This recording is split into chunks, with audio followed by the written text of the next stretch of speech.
Fala, amigo internauta, então eu aqui novamente, Fred João, com vocês no programa Tocando o Oculto. E olha só quem trouxe hoje aqui para vocês, pessoal.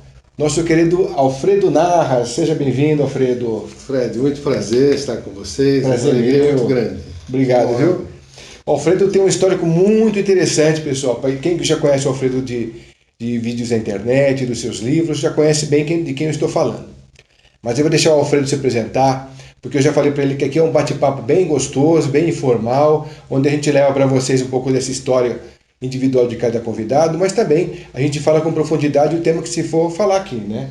Então agora o Alfredo vai dar o ar da sua graça aqui, vai dizer a que veio e quem é realmente o Alfredo Narras, que a gente está aqui do nosso lado prestigiando aqui o Tocando o Oculto hoje. Tá certo, Fred. Eu estou muito honrado com o convite de estar contigo no seu programa. Eu não tenho muito o que falar de mim mesmo. Eu acho que assim, a gente quando vai ficando mais velho, já envelhece, você vai sentindo que você tem que deixar pelo menos uma espécie de legado da sua bagagem, da sua experiência, enfim, daquilo que você já vivenciou. Eu tive por premissa básica de vida separar a parte espiritual da parte material. Dei conta da parte material. E quando eu dei conta dessa parte, eu investi mais na parte espiritual, que é o que mais me agrada, é o meu foco de estudos. O senhor é um espírita, né? Eu tenho sido espírita, me acho ainda espírita, mas não o espírita praticante, sim o estudioso do espiritismo. Estudioso do espiritismo, tá. O que é uma outra condição, outra realidade, né? Eu vejo mais o espiritismo de fora. Analiso suas práticas e procuro extrair o que ali tem de melhor, porque tem muita coisa boa. Sim, sem dúvida. Aí depois também o senhor já escreveu alguns livros, né? O senhor tem um conteúdo bacana, rico na internet, de vídeos também, né? O senhor fala uns temas, inclusive, muito polêmicos e muito interessantes. O senhor coloca com um certo cuidado cada tema, porque eu sei que cada tema é uma realidade. E cada realidade, cada realidade às vezes tem focos diferentes. Um exemplo disso é quando o senhor fala sobre propriamente da visão do gênero, né? Gênero humano. Mas vamos falar hoje, nesse vídeo exatamente, a gente veio trazer para vocês aqui, pessoal, um conteúdo que é pouco abrangido, é pouco divulgado assim com muita exatidão e profundidade, que é o suicídio, né? E pela visão espírita, o que na verdade o Alfredo trouxe para a gente. Então, esse conteúdo rico de informação do Alfredo vai trazer para vocês aqui um pouco mais sobre essa informação, não só aquela aparente e aquela história do suicídio consumado, mas aquele suicídio consciente que nós fazemos diariamente também, né?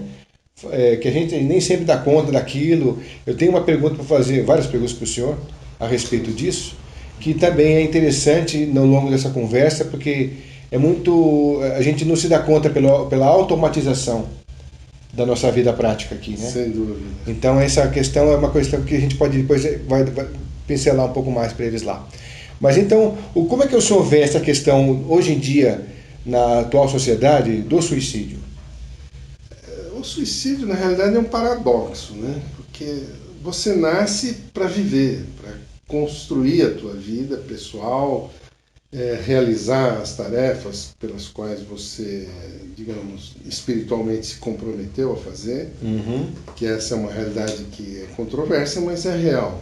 As pessoas materialistas, não, eu nasci, morri, a vida não tem sentido maior do que desfrutar disso aqui, tchau, né? Sim, sim. E quando você se frustra, você quer morrer, porque não consigo fazer o que eu gostaria de fazer. Hoje até mais que nunca, né, Alfredo? Hoje, a transição, ela acabou, a transição que nós estamos vivendo nesse momento, acabou frustrando expectativas de muita gente, inclusive dos espíritas, de muita gente. Todo mundo contava com um progresso contínuo, uma estabilidade progressiva, e nós não estamos vendo nada nisso. Nós estamos à beira do caos, estamos numa confusão de valores muito grande. Exatamente. E estamos conhecendo os extremos da vida, né? Verdade. Inclusive quando se fala de gerações, né? Porque as gerações mais antigas, elas se consolidaram em práticas, em modelos de trabalho, de relação, de educação e tal, que hoje já foram completamente destruídos, né? Pela nova sociedade. Os valores sumiram. Foram por terra mesmo. As práticas de trabalho, as práticas de comunicação, as práticas de diálogo, de relacionamento, inclusive. Né? Sem dúvida. Porque a nova geração nem sabe o que significa amor platônico. Exatamente, O né? platônico, Sublimação. Sublimação, nossa. Então... Essa tem muita coisa interessante. Mas a gente está vendo que o mundo hoje conhece o absurdo dos extremos de maldade, de arrogância, de poder, e os absurdos de virtude, né? Exatamente. Completa negação da realidade e abstração de tudo que existe para viver na matéria como se fosse um espírito. A que o senhor acha que a gente pode atribuir isso? Eu acho que o oculto está sendo revelado. Tudo que está acontecendo já aconteceu antes, não há nada de novo sob os céus. O fato é que Jesus, quando falou que o que está oculto seria revelado, ele estava dizendo que o passado seria revisto. Ele não estava dizendo que haveria em algum momento eu vou desvendar o futuro para vocês, abrir um véu de coisas que vocês merecem, ganhar o céu. Não é nada disso. É que muito do que a humanidade já fez ficou oculto. A parte mais esclarecedora da humanidade ficou oculta. E por que o senhor acha que isso ficou assim dessa forma? Porque o poder vigente sempre quer comandar a partir do seu próprio momento. Quem integra uma posição de poder num determinado momento, ele faz questão que todo o passado seja esquecido para que o toque dele seja o ponto inicial da história, é daqui para frente que vale, o resto é tudo bobagem. Só que esse oculto fica registrado, né? Então, mas essa história que o senhor fala aqui, então é um sistema que o senhor está colocando que esquematiza o que vai ser, o que vai acontecer, e esse esquema ele está vinculado a pessoas físicas, a gente, aliás, a extraterrestres, junto conosco. O que o senhor atribui a essa função de delegar as funções para que eles nos comandem? Eu tenho que dar um esboço de uma ideia, né? Que é o seguinte: nós, no fundo, somos espíritos numa experiência material. Né? Eu acho que isso é ponto pacífico para qualquer criatura minimamente esclarecida do ponto de vista da espiritualidade. Então, essa premissa, ela está dizendo o seguinte: o teu corpo espiritual, ele é permanente. O corpo material é transitório. Então, na ótica de hoje, todo mundo já sabe, isso é ponto pacífico, que o nosso corpo tem um prazo de validade. Ele nasce, cresce, morre e tem uma trajetória que é temporária e transitória. Isso é que leva as pessoas a tentar estender o seu tempo de vida ou encurtar o seu tempo de vida. E aí a gente tem que entender que há várias formas de morte, né? O suicídio é uma delas. E é a mais comum, por incrível que pareça. Infelizmente a gente vê isso em grande número. Você vê que pessoas longevas que vivem 100, 200, 100 anos hoje, talvez chegue a mais do que isso. Estão se preparando para isso, né? Mesmo sem qualidade de vida, mas estão se preparando. A tendência, né, é essa. A gente está mudando o DNA para que ele dure mais tempo. Né? Então, quando você leva uma vida cheia de frustrações, de decepções, que não vai para frente de jeito nenhum, você fala, vou estender o meu tempo para quê? Melhor encurtá-lo e acabar com isso. E aí existem N formas de suicídio, de encurtar o seu tempo. O suicídio direto, aquele que a pessoa se dá um tiro, toma um veneno, faz, que é o mais, digamos... prático. É o mais contundente, é o mais visível. Esse tipo de suicídio, ele implica em a pessoa estar querendo culpar os outros pelo seu ato. Esse é um ponto de vista que os psicólogos trabalham muito, né? Então a pessoa quer, olha, tá vendo o que você fez comigo? Eu acabei com a minha vida por tua causa. Então essa é uma forma de transferir a culpa do suicídio para outro, né? Agora, a pessoa que tem uma decepção e não sabe lidar com isso, ela vai, no primeiro estágio, fica triste. Depois essa tristeza vira uma depressão. Essa depressão se torna incontrolável, a pessoa não consegue mais se levantar sozinha. e acaba cometendo o que a gente chama, os espíritas chamam isso de suicídio indireto. Ninguém percebe que a pessoa está se suicidando, ela não deixa isso claro. Ela dá sinais, mas não diz que vai se matar. Mas ela está se matando. Ela se medica demais, ela se isola demais, ela se... Ou se droga mesmo, né? Como se droga demais, tenta sair da realidade por outros meios. Enfim, esse tipo de suicídio é muito comum. É muito mais comum do que esses que a gente vê por aí, que chama a atenção da mídia, etc. Esse é o mais gritante. Mas esse lento, gradual, ele é muito comum. Você vê isso. Então, mas aí que tá.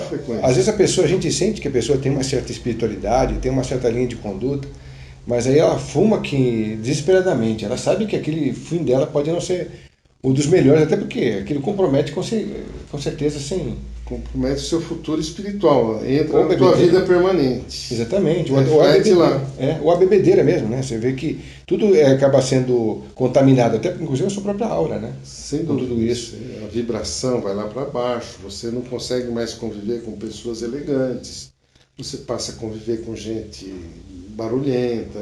Então, Alfredo, eu acho o seguinte, eu te perguntar uma coisa, existe algum ponto oculto do sujeito que é exato naquele instante que é dado o start, para ele acordar e despertar e falar, pô, eu tô fazendo uma grande bobagem mesmo, eu vou tentar melhorar e corrigir esse ponto, porque às vezes ele falar da vida inteira nele sobre esse ponto para corrigir, para tentar trabalhar esse aspecto, e não dá certo.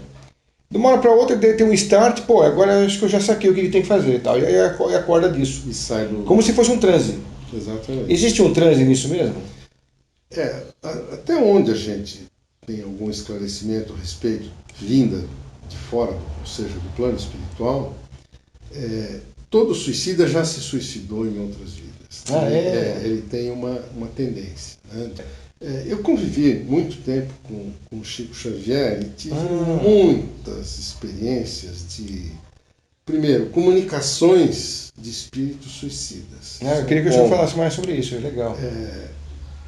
Jovens conversando com o Chico, dizendo que queriam se suicidar e queriam a opinião do Chico.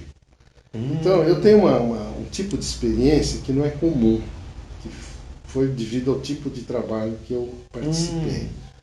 Então, isso me deu uma visão de fora do problema que me permite, sei lá, dar algumas nuances que talvez não sejam muito comuns, né? Então, a primeira delas, o suicida já se suicidou antes. Ele já sabe que ele tem um dispositivo interno que lhe permite sair da vida a hora que quiser, através do suicídio. Então, o suicídio é uma forma de romper um contrato estabelecido com algum programa espiritual anterior. Então, se você nasce com um propósito, né, você assume compromissos de cumprir aquele propósito. Você vai se encontrar com uma pessoa que vai lhe fazer feliz, você pode casar ou não com ela, mas seja um amigo, uma coisa que venha. E você pode assumir compromisso de ter filhos ou de ser um empresário e fazer geração de empregos e progresso material. A gente vem com uma missão. Todos nós, e as missões são diferentes, né? Ninguém tem a mesma missão que o outro. A sua é belíssima, de arte, música, essa coisa, eu acho que é a mais elevada das missões. É formidável. Obrigado. Agora, toda ruptura de contrato, de compromisso, ela gera uma dívida. Então você pega o divórcio, é uma ruptura de contrato, para quem já foi casado. O suicídio é ruptura de contrato. O aborto é ruptura de contrato. Essas questões é que marcam a alma, enfeiam a alma, e você adquire algo no plano espiritual que fica um marco, e a partir dali você vai ter que lidar com aquilo na espiritualidade, até que você faça um novo compromisso para resgatar aquilo. Se você foi perdoado pelas pessoas que foram lesadas pela ruptura do seu contrato, e você paga essa dívida, você se liberta. Se você trabalha por outras pessoas de maneira desinteressada, altruísta, você também quita essa dívida independente do perdão do seu credor.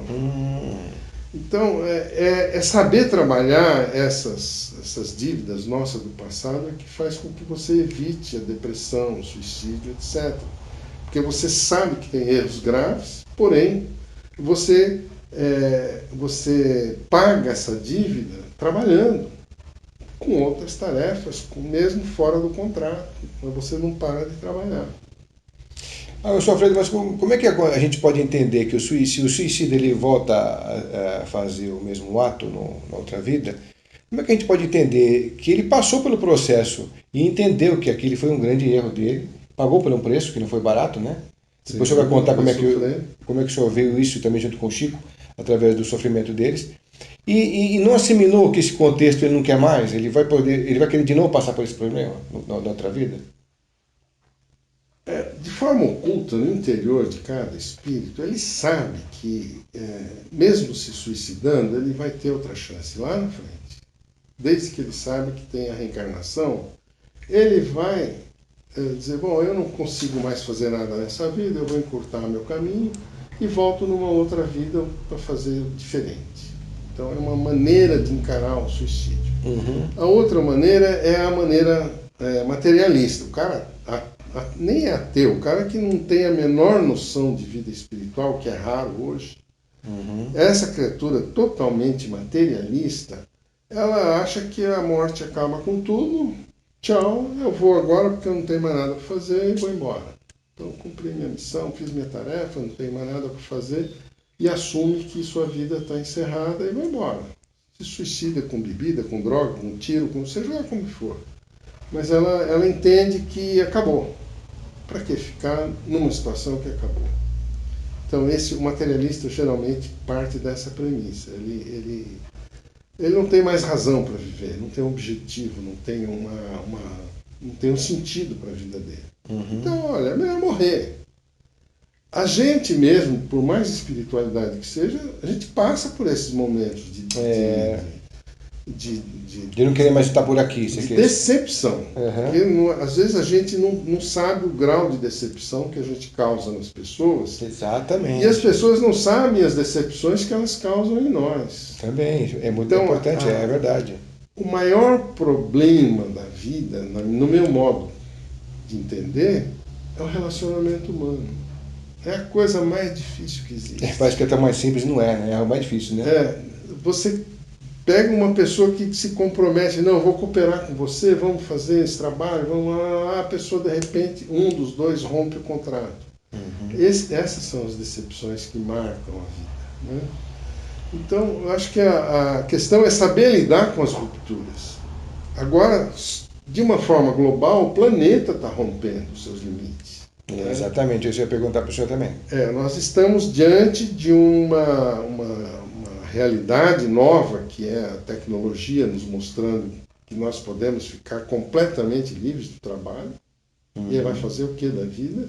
Se não tiver arte no coração, esse é o caminho. Né? Nós vamos ter que lidar com contatos extraterrestres. Isso o senhor já... Isso já, eu investi uns 20 anos da minha vida na ufologia. Só acaba esse raciocínio e depois a gente volta nesse tema. Ok. Então, essa bagagem também conquistada aí no esforço de entender a ufologia, fazer vivência de campo, conhecer os seres extraterrestres, entrar em nave, tudo isso eu já passei. E é decepcionante, não é o que a gente imagina. Né? Essa experiência... Um dia a gente pode contar. Eu quero que o senhor conte, sim. Por isso que muita gente não fala muita coisa sobre isso. Exatamente. É coisa diferente do que a gente... Nós temos uma imagem muito romântica, muito... viajar de disco voador... Mas aqui nesse canal a gente não tem muito nibirutas por aí, viu? Não, né? Não, aqui são mais pés no chão mesmo, o pessoal... então é melhor ficar quieto. O pessoal tem profundidade. O senhor depois vai ver aqui na live do YouTube os tipos de perguntas que eles fazem a respeito disso. É impressionante. Que bom. Eles estudam mesmo, tem um pessoal aí muito bem informado. Bem avançado, né? Eu frequentei congressos, fui palestrante de congresso de ufologia, pesquisei muito, investi muito nisso, viajei o mundo. O senhor deve conhecer o Maldonado, o Balda, né? Baldo, o Gevaé, essa turma toda aí. O Maldonado já esteve aqui várias vezes. Um abração para você, Maldonado. nosso querido amigo aí. Prazer. O próprio René Martin também já esteve aqui com a gente também. Vocês estão bem informados, não há nada Gilda a acrescentar aqui. Gilda Moura também esteve por A aqui. Gilda, que alma linda, maravilhosa. Então, enfim, teve um pessoal bacana que passou por aqui, deixou seu recado, né? E o senhor já concluiu aquele momento do raciocínio ou não? Está concluindo?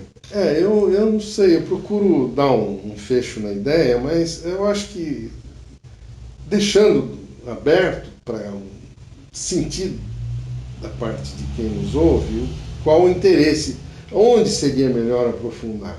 Não, aqui a gente está falando sobre o tema suicídio, então tudo ele cabe, por exemplo, o senhor falou de nave espacial, a experiência que o senhor teve com eles, mas inclusive a gente tem relatos de pessoas que não conseguiram se dar bem e aceitar essa história da abdução, então se mataram mesmo, né? Procuraram suicídio. Sem dúvida. Então, quer dizer, a gente tem um extremo aí que, aí, se a pessoa não tivesse talvez tido esse problema, talvez ele estivesse com a gente até hoje, estivesse por aí vivo, aí, envelhecendo, né? Mas o trauma foi de tal profundidade que não conseguiu fazer a superação. Talvez as pessoas que fiquem meio birutas depois disso, talvez seja uma forma de proteção também, né? Expressão. Não, porque fica mesmo, ele não tem com quem falar. Não tem para onde correr. Exatamente. Não é verdade? Falar, eles já são birutas na visão das pessoas que os ouvem. Aí eles estão em conflito interno com uma densidade de histórias, de emoções não digeridas, complicadas. E para onde eles vão correr? Com quem eles devem falar? Como é que eles têm que trabalhar essa questão? Porque não é a filosofia que vai resolver essa questão, né? Não. Então, o que o senhor pode dizer a respeito disso, então? Eu acho que a vida, ela precisa ser refletida. Cada período da sua vida, cada momento, cada acontecimento marcante, ele precisa ser analisado pela própria pessoa, mas de fora, à distância, de fato, para procurar entender os antecedentes daquilo e a que pode levar aquilo na frente. Se a gente não faz essa reflexão da vivência da gente, você não consegue compreender. Você vai levando a vida, é assim mesmo, que se dane, toca o F lá e vai embora. É verdade, exatamente. Mas isso acaba fazendo com que a pessoa não compreenda a vida. Não tem sentido a vida dela, porque ela não faz uma análise daquilo pelo que ela está passando. Por que aconteceu isso comigo? Tem que perguntar. O que o senhor diria para uma pessoa que pergunta por que eu fui abduzida? Porque não é desse planeta. É uma pessoa que está sendo contatada por alguém com quem ela já conviveu lá fora, em outro mundo. Então o senhor acha que essa questão dos contatos é porque a pessoa já não é daqui mesmo? Não é daqui, espiritualmente falando. Né? Ela pode estar reencarnando aqui há 600 mil anos, 200 mil anos, mas o início da trajetória espiritual dela não foi aqui. Entendi. Então os ETs nada mais fazem do que fazer contato com seus parentes. Com seus parentes. Com seus Entendi. afins, aqueles que... É aquela história, se a gente for analisar, vamos supor que a gente, ao partir desse mundo agora, a gente vai para um outro planeta, por questões kármicas ou por escolha espiritual, por merecimento, seja lá o que for, você vai para um outro planeta. Né? Como é que você fica com aqueles que aqui ficaram? Você vai vir abduzi-los, olha, eu estou vivo, continuo, aguenta firme, a gente está acompanhando. De alguma forma a senhora volta para dar um recado, né? Através de alguém, né? E outra situação que é mais dramática, que vai aparecer agora no nosso futuro próximo, na minha ótica, vamos supor que você tenha um pai, um irmão, uma pessoa que você ama muito e que fracassou tremendamente na vida e vai para um planeta muito inferior, ter, digamos, sofrer de outro modo aquilo que você fez os outros sofrerem aqui. Aí o que acontece? Você vai lá tentar ajudar esses caras, porque você ama eles, você gosta deles. Então, mesmo com o fracasso, com os erros absurdos, suicídio, etc., olha, gente, ainda tem esperança, você não morre, a vida não acaba. Então, procura compreender que não adianta você se afundar cada vez mais. Isso não vai... Você não vai achar solução para o problema no fundo do poço. O fundo do poço é o ponto de retorno para a realidade. O que conta é a realidade. Eu pergunto para o senhor, Alfredo, porque é o seguinte, muitos daqueles que se suicidaram foram por experiências terríveis que sentiram no outro plano, né? Foram experiências de operações, contatos, quer dizer, teve algumas coisas que eles relatam que são brutais, né? Então, quer dizer, eles não suportaram isso. Se o senhor, pela experiência que o senhor falou aí, alguém vem visita num planeta inferior tal, ele não vai levar sofrimento para aquele que está lá. E sim algum alento, né? Mas aqui no caso foi ao contrário. Eles trouxeram sofrimento e dor para a gente aqui. Então, quer dizer, que raio de parentesco é esse que, em vez de ajudar a evolução, ele acaba deixando tão conflitante que o cara não consegue superar? Então, aí eu acho que você toca nesse ponto que eu não deixei muito claro. O ponto de mutação que a Terra está tendo é exatamente esse. Até recentemente, digamos assim, só os bons saíram da Terra. E aqui ficavam só os maus. Aqui era um planeta de expiação, a escória vinha para cá. Né? Tá. Então você lutava, fazia sua vida meritória, altruísta, magnânima, etc. Tinha merecimento, tchau, opa, essa eu já passei. Né? Tá.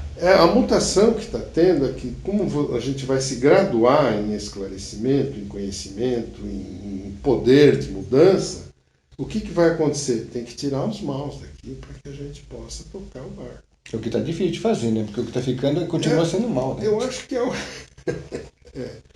Na realidade, eu não penso tanto assim, não. Eu acho que abriram as trevas. Os caras estão encarnando todos. Porque o que tem de bandidagem, acho que nunca a gente conseguiu na história ter tanta bandidagem solta por aí. E gente que nunca encarnou recentemente. Eu não estou falando só de pé de chinelo, eu estou falando do grande traficante, dos gravatas brancos, da política. Todos eles assim, a todo vapor. Exatamente. Mas esses caras é porque eles estão tendo uma oportunidade. Eles ficaram nas trevas aí, no subsolo, muitos tempos, vamos dizer assim, e agora eles têm que sair. A Terra está regurgitando essa turma. Não pode nem ficar mais no subsolo, tem que subir. Quando o senhor fala subsolo, qual umbral, as trevas, umbral terrestre? Espiritualmente falando. Então quer dizer que no interior da Terra, pelo seu ponto de vista, então existe um umbral... Vida espiritual em outra dimensão. Dentro da Terra. Dentro da Terra. Porque na teosofia, em outros lugares, a gente vê que também que existe um mundo intraterreno, que é dividido em Badagas, Duarte, Shambhala, que é diferente do que o senhor falou também. É diferente. Tá. Eu desconheço, eu sei que existe a graduação de mundos internos, né? Seres extraterrestres que conseguiram, digamos, uma espécie de imortalidade fisiológica pela tecnologia deles. Esses caras vivem 1000 anos, 2000 anos, 3000 anos, 4000 anos, e quando eles mergulham num planeta para se refugiar ou uma coisa assim, eles criam uma civilização intraterrena. É uma coisa meia fora do contexto. Não é uma coisa que faz parte da nossa realidade cotidiana. É uma linguagem diferente mesmo. Que não se conversa, não estão em contato aberto conosco. Extraterrestre, sim. Esses caras, em algum momento, eles vão ter que aparecer e se exporem e dizer que vieram. A maioria... Veja bem, quando os cristãos foram perseguidos, na época, depois de Jesus, que os romanos começaram a perseguir, porque teve a perseguição judaica, que foi só com relação aos judeus, mas teve a perseguição do Império Romano com relação aos cristãos, mesmo os não-judeus. E esse pessoal se refugiava onde? Nas montanhas, nas grutas, nas tocas. Por isso que falavam que os novos judeus que estavam escondidos têm o nome de árvores ou de bichos, né? Subindo coelho, barata, oliveira. Tudo enfiado dentro de furnas. Aquela região da Turquia, Capadócia, civilizações inteiras dentro das montanhas, de cristãos. Não eram pessoas ignorantes da espiritualidade, mas estavam fugindo de perseguição. Sim, claro. Agora, você pega uma guerra num planeta aí que está aí, os caras são perdedores, são coisa, tem que fugir para algum canto. Acha um buraco para se meter, deixa os caras me esquecerem, quero ficar aqui. Porque não morre, eles ficam brigando anos e anos e não acontece. Ninguém sabe mais por que estão brigando, depois de tanto tempo que estão brigando. Alfredo, a gente tem um microcosmos igual ao macrocosmos pela lei da correspondência de Hermes e Trismegisto, certo? Certo.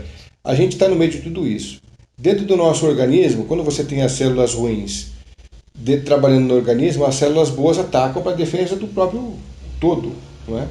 Sim. A gente tem essa defesa natural do organismo. Quando a gente consegue perceber que na sociedade existe essas células ruins trabalhando a todo vapor, como é que as células boas que estão aqui para defender o que é o próprio corpo conseguem responder a isso? Ou deveriam responder a isso? Aí é que surgem as buscas equivocadas. Vou tentar fazer um paralelo, porque eu não sei responder exatamente com um conhecimento sólido sobre isso. Tenho experiência.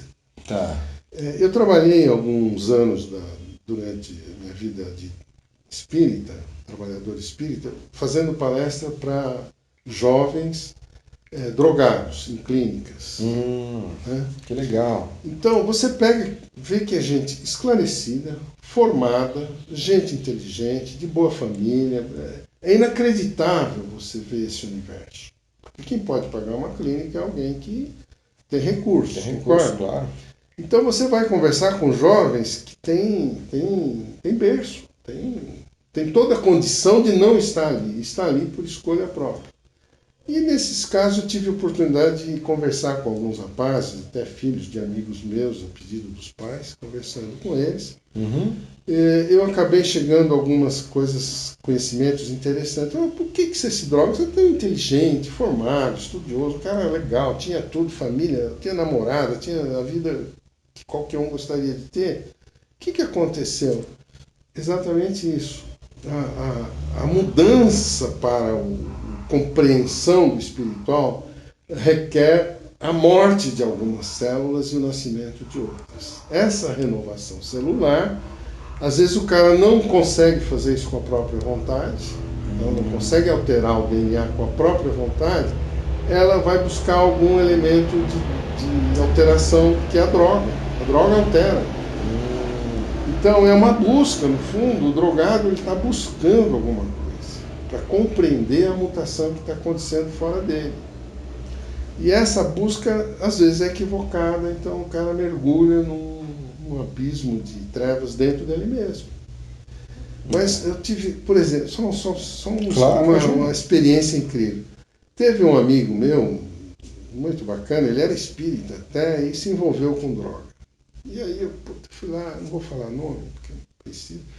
O pai dele era muito rico, era produtor de arroz, um fazendeiro e tal. Cara, mas era um árabe formidável, um cara maravilhoso. E eu fui lá, mas como é que você se meteu nisso, cara? Como é que você...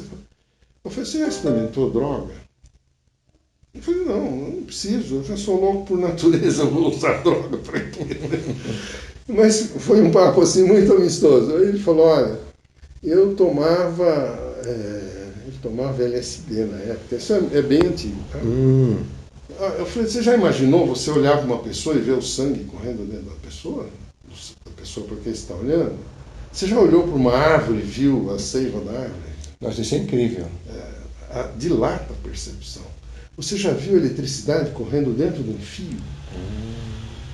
Eu me encantei com essa possibilidade e fui atrás. Eu tive muitas experiências. Como é que você quer que eu largue uma coisa que eu achei maravilhosa? Sim, sem dúvida. Eu descobri que a gente tem potencialidades fantásticas. Para vir além mesmo, né? Para romper com os paradigmas. O mais legal do que esse ver além do físico é ver além das entrelinhas mesmo, nessa questão espiritual. Percepção. O seu espírito começa a entrar na realidade e ver através do corpo. É um negócio meio louco.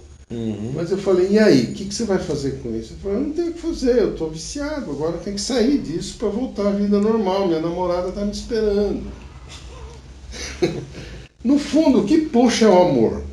O que puxa a pessoa para sair disso ou daquilo é o amor. Você sai de um casamento frustrado para uma nova relação. Você sai da droga por uma pessoa que cuidou de você. Você sai... Ou entra por alguma coisa desse tipo. Ou também, ao contrário, também vale. Então a vida é muito assim. É o relacionamento humano, em última análise, que toca a vida.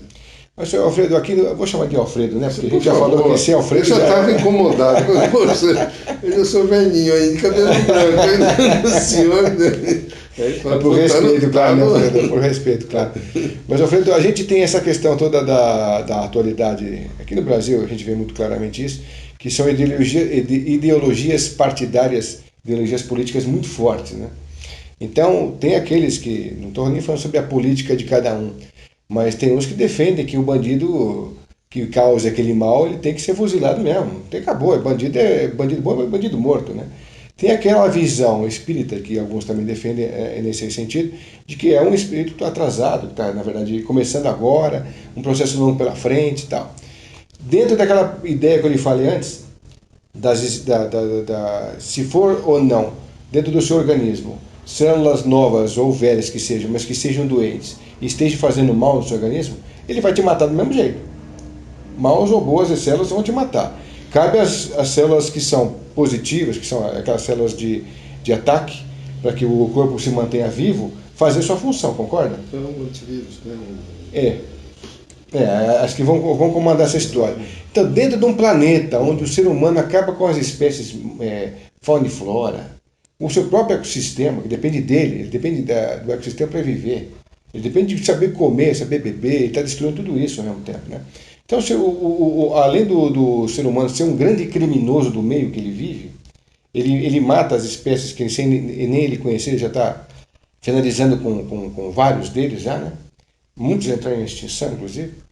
Então, como é que a gente pode pensar no plano espiritual trabalhando essa existência? Ou então a falta dela, porque está cada vez mais difícil, né? Então, como é que o senhor vê essa questão na espiritualidade?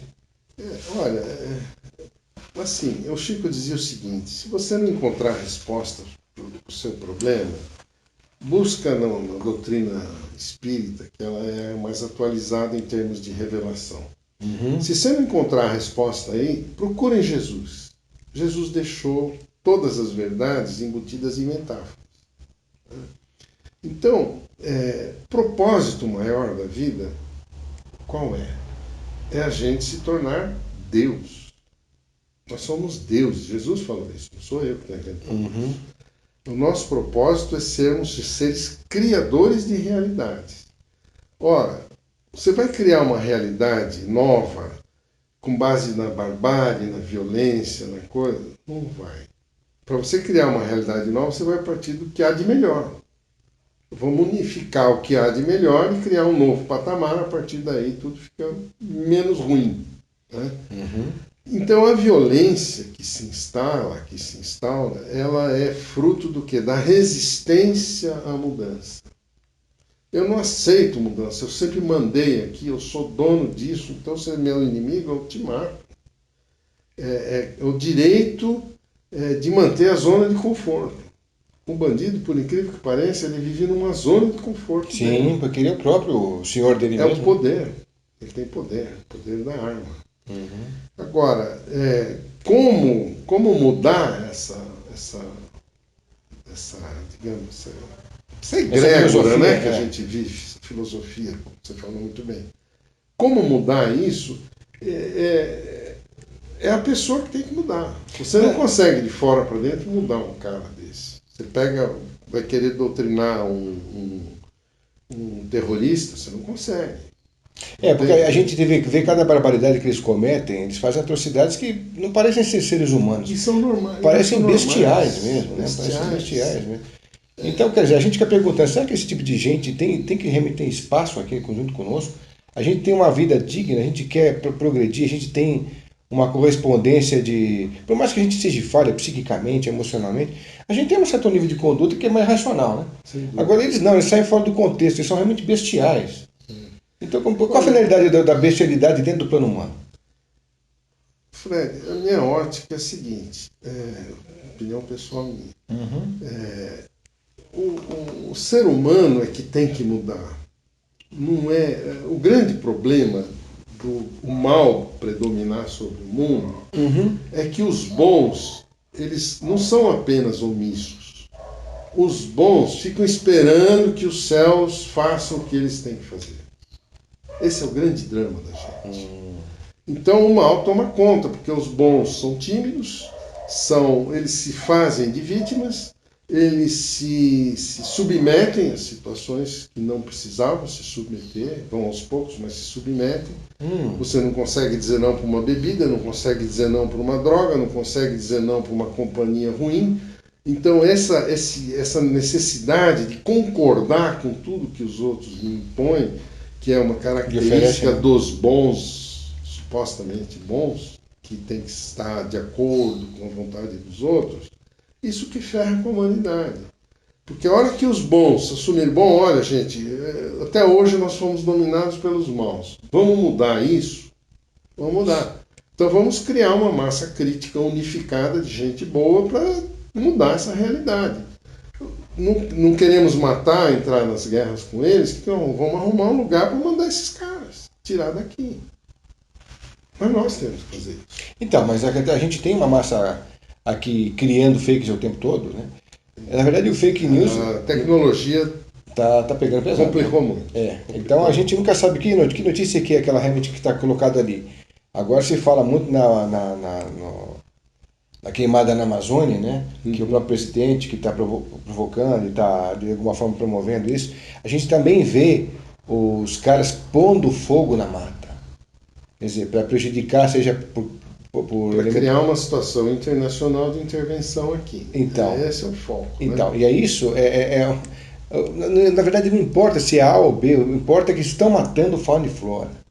O imbecil que faz isso, ele não sabe o que está trazendo de mal para ele, porque está matando. Ele não tem direito de fazer isso, de matar fauna e flora.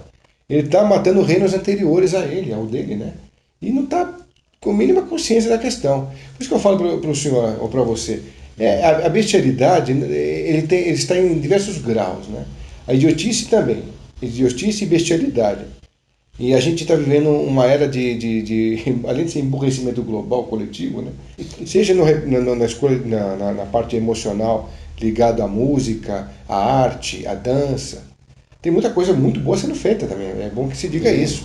Está se fazendo grandes números. Mas ela não é mencionada. Não é mencionada. mencionada. A mídia não valoriza. Mas o que traz para a gente é o pior que se coloca. E o que muita gente o consome. Então, essa coisa... Então, a minha pergunta para o senhor ou para você como é que a gente vai trabalhar e sair dessa matrix tão violenta, tão negativa, para ver o que está realmente acontecendo de novo, de bom para ele? Olha, o que move o mundo é sexo, dinheiro e opinião. Uhum. Né? Então, o sexo hoje é uma coisa liberal, né? O dinheiro já é algo que você precisa conquistar. Você tem que ir atrás, ou matando, ou roubando, ou trabalhando. Sim, é verdade. E normalmente todo mundo procura o caminho mais fácil. O bandido procura o caminho mais fácil. E o trabalhador vai pelo caminho mais difícil, mas é mais honrado. Né? E a questão da opinião. Agora, a opinião ela é manipulada. Esse é o grande problema. A mídia tem que mudar. Exatamente. Infelizmente, no Brasil, a grande mídia se comprometeu com a esquerda. Ficaram 15 anos no poder e agora não consegue fazer essa mudança de DNA deles para mudar para uma coisa melhor. Uhum. E aí fica esse bate, e aí a turma de verdadeira esquerda mesmo, é financiada, ela trabalha. Porque da mesma forma como o capitalismo quer dominar o mundo, a esquerda também quer. O comunismo, Então nós estamos numa guerra de valores. E é intensa, né? Intensíssima, uma guerra de opiniões. Há a possibilidade de haver uma convergência, de haver digamos, uma conciliação desses extremos, que é o extremo capitalismo e o extremo esquerdismo. Há condição? Eu acho que não nesse momento. Nós estamos longe disso. Para ver isso é preciso ver aquilo que nós estávamos conversando, ver o mundo de fora. Uhum. Aí você olha, tem um cara lá fazendo caca ali, tem outro cara fazendo caca lá. Como é que a gente ajeita isso? Né? Exatamente. Eu parto de uma visão adquirida na ufologia, que é o seguinte: se você pegar os planetas aqui do sistema solar, uhum, a maioria deles está pelado. Eles já passaram pelo que a Terra está passando. Desmatamento, de coisa, tudo isso eles já passaram. Então todos os planetas que estão no sistema solar aqui? No sistema solar e outros sistemas, eles já foram desmatados. Porque mas isso foi uma conclusão que é o que intui a esquerda, no nosso mundo a de que essas coisas não são importantes. Importante é a tecnologia, ela que vai nos levar para dominar o mundo. Os outros mundos, né? Então, eles não estão preocupados com animais, com floresta, isso não tem o maior significado para eles. O que tem significado é o poder. Então, lá fora fizeram isso. Tanto é verdade isso na minha ótica pessoal, estou falando isso pela experiência que eu tive extraterrestre. Hoje o planeta está cheio de naves, de seres de fora, tentando nos salvar disso. Porque eles viram que está errado lá fora. A tecnologia não é melhor do que o ser humano.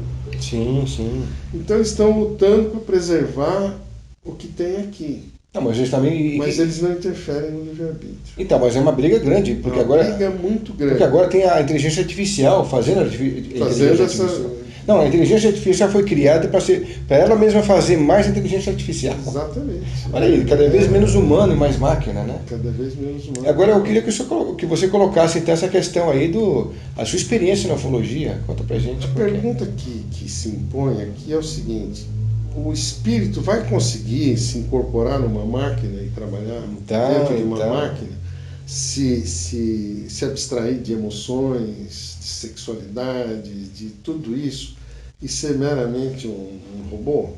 Pode se tornar no máximo de repente um Robocop, que é só a mente, o cérebro e o restante é tudo máquina. A gente está caminhando para isso. Essas perguntas, elas não têm resposta, vão ser escolhas que nós teremos que fazer. Se eu não aceitar viver num planeta artificial, eu vou ter que procurar no universo um planeta humano que tenha, né? Então, essa é a ótica que faz com que os extraterrestres venham aqui na Terra buscar nosso plasma, nosso DNA, para implementar em outros mundos nossos Homo sapiens e também dos nossos animais. Dissecar os animais para isso? Para reabitar, reorganizar, reflorestar planetas que já foram. Eles secam os bichos porque não pode levar esses bichos para lá porque não tem vida física para eles compartilhar. Eles têm que implementar isso lá, têm que criar. Está trabalhando nesse aspecto. Então eles vêm buscar na gente isso. Essas abduções em que retiram material nosso é para criar seres humanos, animais lá fora, em um lugar que não tem. Mesmo eles vendo que isso causa muita dor e sofrimento para a gente aqui, eles como não têm, acho que suponho eu, eles não devem ter emoção. Então para eles é indiferente. Eles sabem que isso causa mal, mas não estão nem aí. Não tô nem aí. Eles têm que fazer, é a missão deles, é o trabalho deles, né? Exatamente. E como é que isso pode ser, pode criar uma ambiência menos conflitante, ao seu ponto de vista? São perguntas muito... Não, porque eu entendo onde você quer chegar, mas vamos por partes, como diz o velho esquartejador. Eu tenho que me basear um pouco, não no sentido religioso da vida, mas no sentido espiritual que, infelizmente, o homem transforma em religião. Então, vamos manter a revelação no seu devido valor, né? Se você pegar a história da humanidade, nós fomos conduzidos durante milênios, toda a rebeldia era massacrada, havia sempre uma raça dominante sobre as outras, o mundo vivia sob a ordem de um Criador. É eu que mando, eu que decido. Então nós vamos entrar num negócio muito sério que é a briga de deuses, as brigas mitológicas. Muito sério. Porque elas existiram. Né? Então para voltar novamente. Estão voltando novamente. Somos nós encarnados. Mas os seres mitológicos estão encarnando. Nossa, estão encarnando. Os caras só sabiam fazer guerra.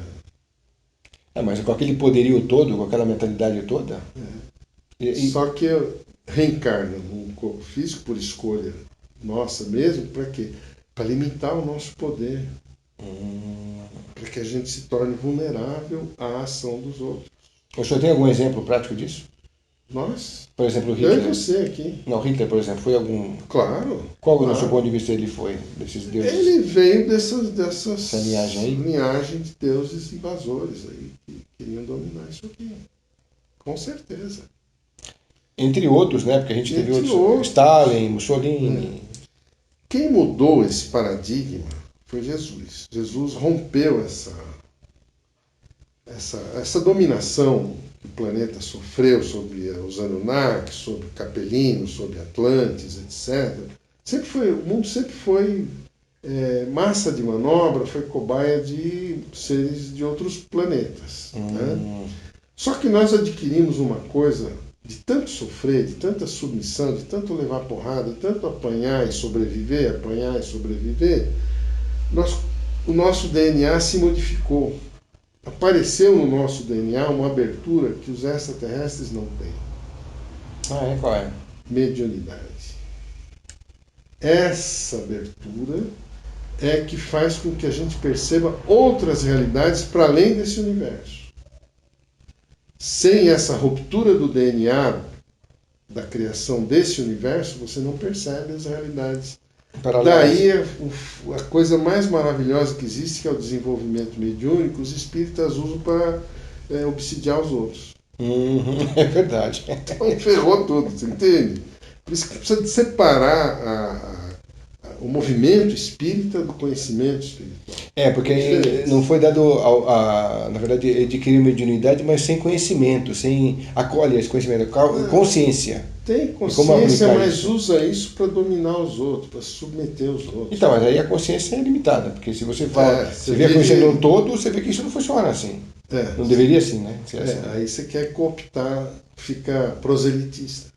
A gente sabe, Alfredo, a gente sabe que é através do conflito, através da dor, que a gente consegue chegar, sai da zona de conforto, guerreia, vence e tal, e chega em patamares superiores. Quer dizer, a gente vê que a polaridade é necessária nesse planeta para a gente conseguir sobreviver e evoluir, né?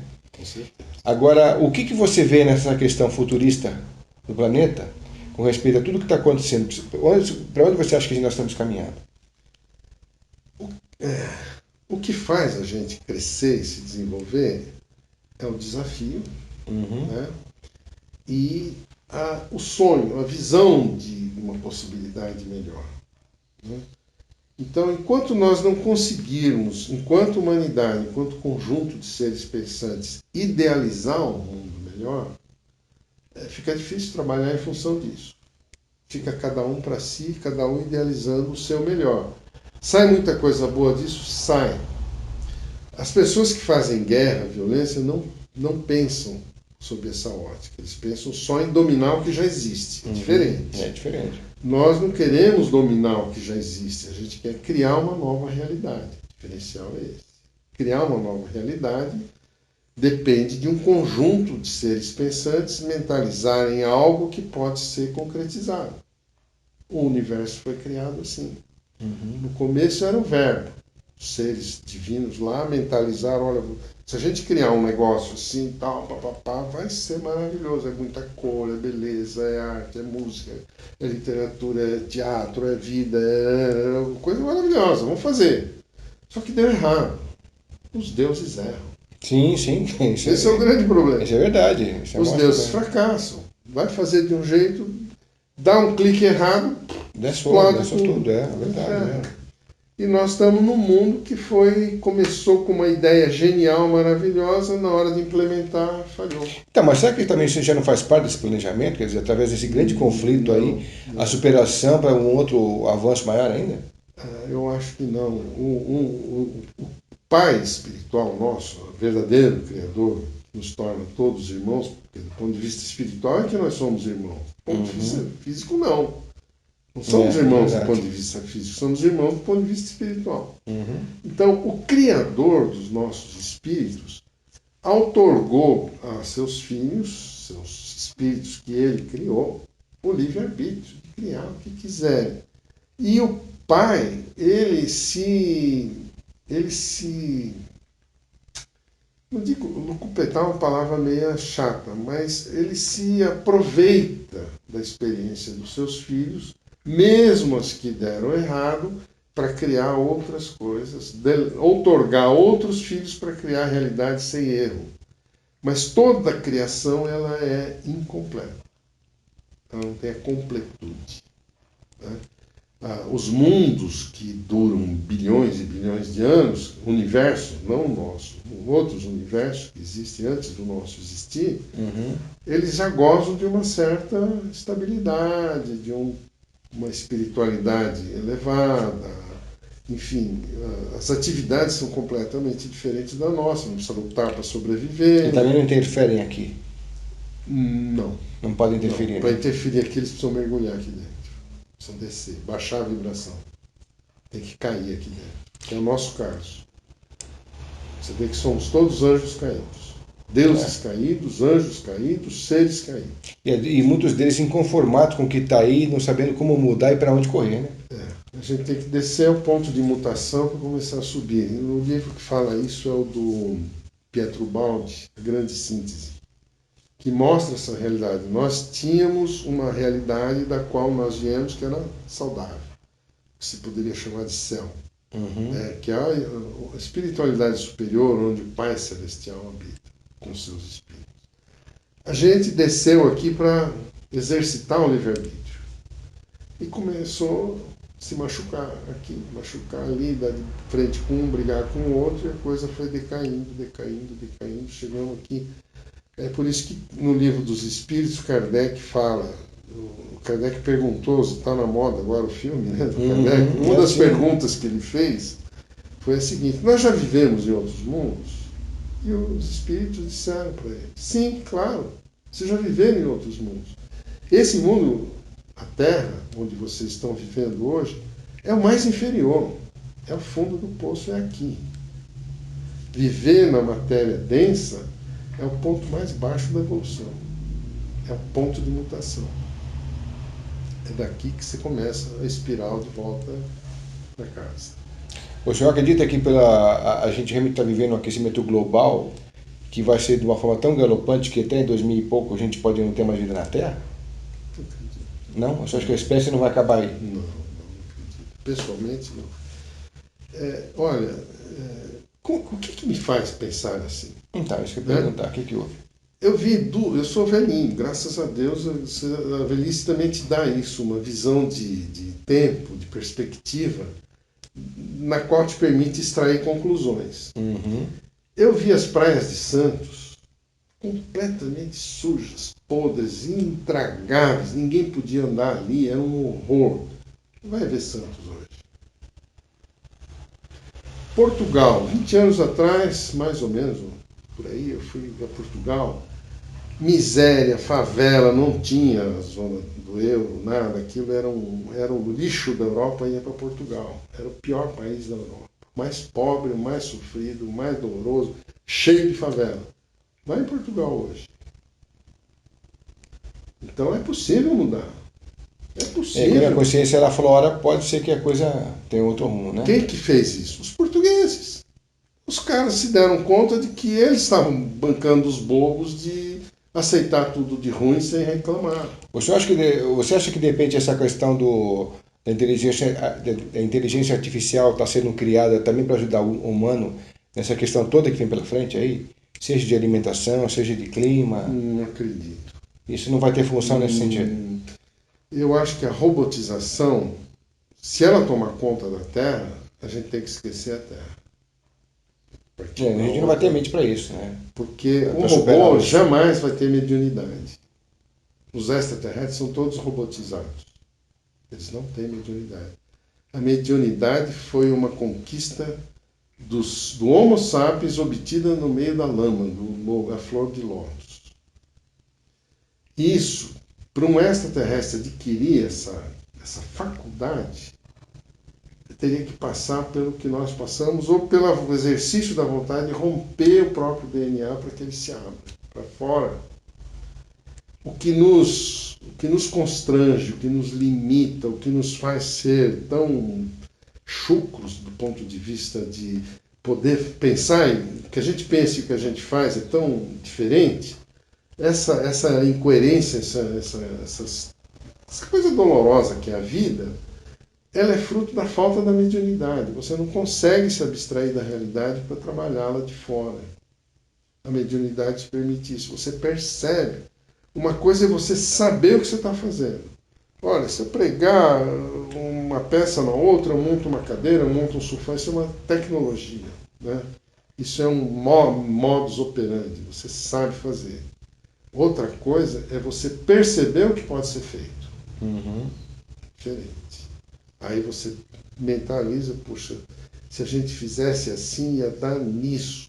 Mesmo assim, é um verbo, é uma ideia. Para implementar essa ideia é outra coisa. Bom, Alfredo, foi muito bacana esse papo aí. Desculpa tomar seu tempo. Imagina que navegou isso. por mares Mas essa é a ideia do nunca programa. antes navegados. Mas essa é a ideia do programa, porque você não pode se condicionar a um tema só quando ele puxa vários demais, né? O leque ele vai se abrindo mesmo. A gente vai finalizar esse programa, mas a gente vai continuar contigo aqui, porque nós vamos trazer com o próximo programa com o Alfredo Narras aqui, um pouco da história dele com o grande Chico Xavier, que na visão do Ademar Ramos era o ser mais antigo do planeta. Nosso querido Ademar Ramos falava disso, né? E também a sua própria experiência aqui com os extraterrestres, né? Que você contou aí um pouco pra gente, mas você vai definir, vai esmiuçar um pouco melhor pra gente, tá bom? Então, a gente fica contente aqui por estar contigo aqui. Obrigado pela possibilidade da gente estar junto. Fred, a gente faz assim, sabe? alegria. Fica mais consistente. Fiquei encantado com a sua presença, com a sua amizade, muito bacana. Obrigado a você, Alfredo. Meio charás. Né? Alfredo e Fred, né? E aí a gente quer deixar o contato para quem for te procurar para palestras. Você dá palestras, né, Alfredo? Qual que é a sua linha de atuação? Eu fiquei meio eclético, viu? Eu naveguei por tantos mares aí que acabei ficando meio eclético. Eu adoro o espiritismo, mas eu hoje sou meio rejeitado pelo movimento espírita, justamente por ter essa abertura. O movimento espírita está numa zona de conforto, tem um pavor de abrir que... Então, eu fui espírita enquanto eu precisava trabalhar para gerar meus recursos de vida. E eu trabalhei 37 anos profissionalmente, sem misturar a parte espiritual com a profissão. Você faz o quê? Para poder garantir minha aposentadoria.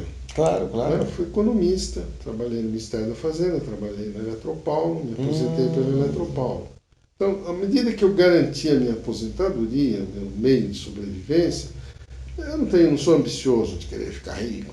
Eu tenho o que eu conquistei, pronto, chega.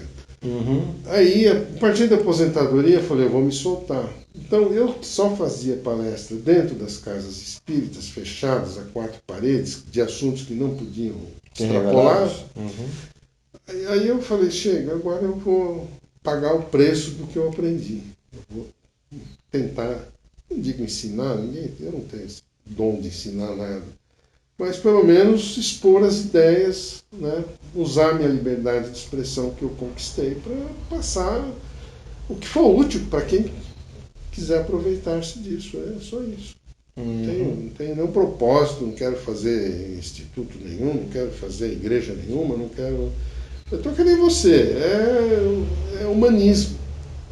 Né? Isso é importante. Mas é o melhor pela humanidade. Mas se você quiser ser chamado amanhã ou depois para fazer uma palestra, um congresso até um workshop, como é que as pessoas te procuram, te acham? Eu tenho o meu e-mail, alfredonarras, tudo junto, @gmail.com. E o telefone eu prefiro dar para quem me entra com um e-mail. Para te perguntar. Porque esse aqui não para. E não dá conta. É importante assim mesmo. Bom, foi um grande prazer estar junto nesse bate-papo. Uma honra para mim. Olha, seu canal vez. É muito respeitado, muito valorizado. Eu fico honrado pelo convite. Imagina, muito obrigado. Obrigado a você pelo ter sido à disposição. Estamos juntos. E vamos gravar já de novo outro programa. Então só a gente já vai dizer tchau pro pessoal aí. E fique com a gente que semana que vem tem mais Alfredo Narras para vocês. Até lá. Um abraço forte.